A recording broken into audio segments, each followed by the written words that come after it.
i gjithë sistemi shëndetësor, sidomos profesionistët shëndetësor në klinikën e pediatrisë janë alarmuar dhe kanë bërë maksimumin e tyre për gjë i falenderoj nga zemra. Kam shkuar për safërmi, e kam takuar edhe voglushin 5 vjeçar, edhe kolegët tanë, edhe punëtorët në klinikën e pediatrisë në repartin e intenzivës, të cilët edhe mjekët specialist, po edhe stafi mesëm kanë bërë një punë të jashtëzakonshme,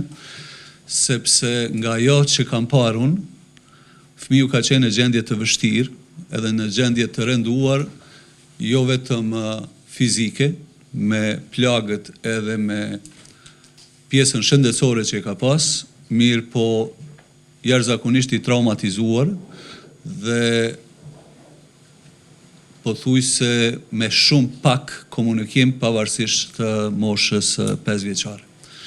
Gjendja e tij edhe ditën e vizitës ka qenë stabile. Drejtoria e SHSQK-s, por edhe drejtoria në klinikën e pediatrisë më kanë informuar në kohë reale vazhdimisht për gjendjen e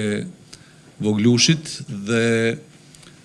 pas marrjes qetësimit njëherë ju ka ofruar përveç mbështetjes shëndetësore edhe gjithë mbështetja psikosociale,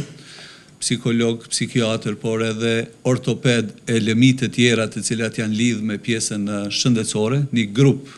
i specialistëve dhe dje ju ka nënshtruar një ndërhyrje ku për shkak të gjendjes së rënduar, sidomos në njerën shput, është bërë një intervenim në mes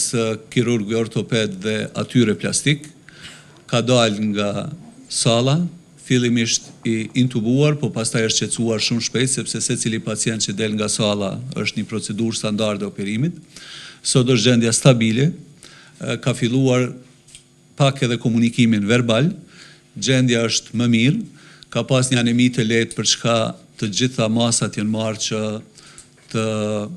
evitohet përmes edhe transfuzionit të gjakut, por edhe bardhave tjera. Me fjalë të tjera,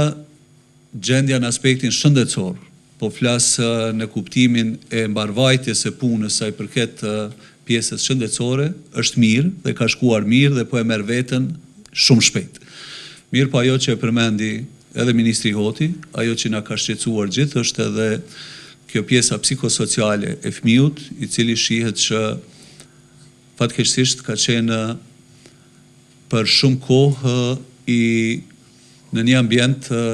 toksik, mos them komplet abuziv.